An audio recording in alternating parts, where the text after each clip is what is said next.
So you can either come into the office to have a consult, or you can do a telehealth consult.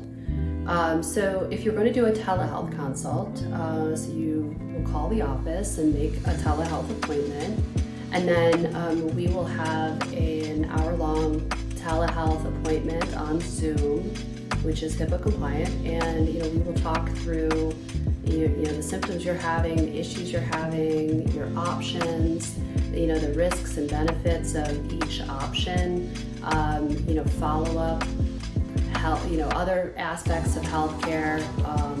We'll get your labs and check your hormone levels, discuss what those mean with regards to your current symptoms and any possible symptoms that could happen going forward. Then we'll create a treatment plan.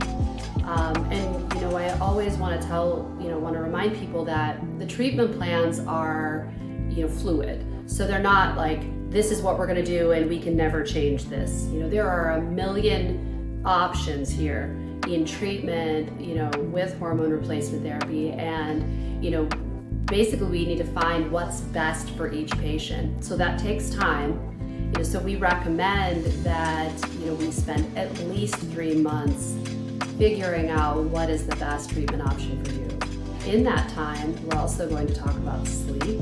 We're going to talk about diet, exercise, stress mitigation, all of these things that are extremely important in midlife in order to, improve your journey into older age.